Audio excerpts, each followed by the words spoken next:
जाबो पढ़ेला। चलना टूरी स्कूल जाबो पढ़ेला। कहूँ तो नहीं पढ़े वो महू तो नहीं पढ़े, कहूँ तो नहीं पढ़े वो महू तो नहीं पढ़े। ये देख चलना टूरी स्कूल जाबो पढ़ेला। चलना टूरी स्कूल जाबो पढ़ेला।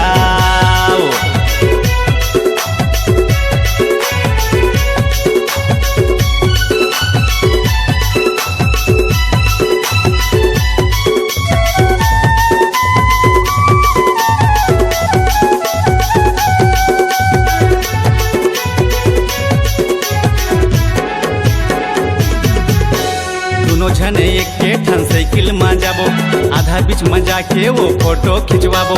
गुरुजी ला जाके हमन देखाबो, धीरे धीरे वो होला गाना सुनाबो।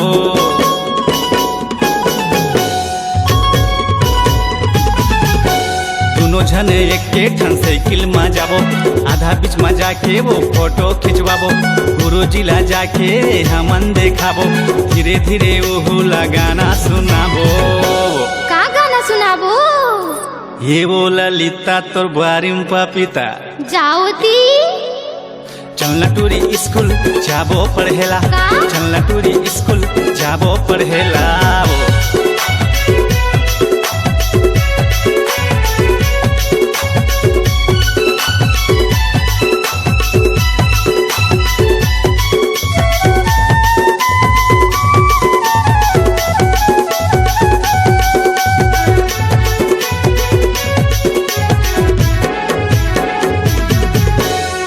तोला कर हूँ मैं आबे तिउरा खार में, मिले बो दोनों जने नदिया कछार में। स्कूल के बहाना हमने पिक्चर देखे जाबो, एमे तारा मारे मजा उड़ाबो।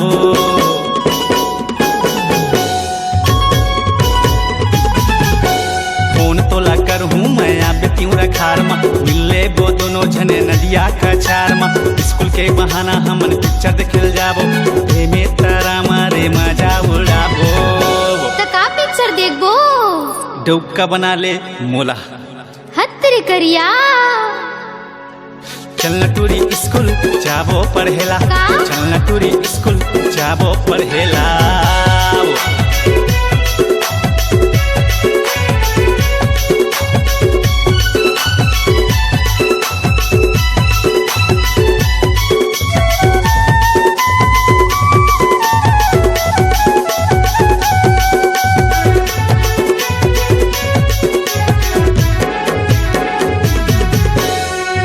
दोनों जन रीले बनाबो, रीले बना के वो फेमस हो जाबो। राष्ट्रीय स्टूडियो में रिकॉर्डिंग कराबो, अब तो रे छत्तीसगढ़ में धूम मचाबो।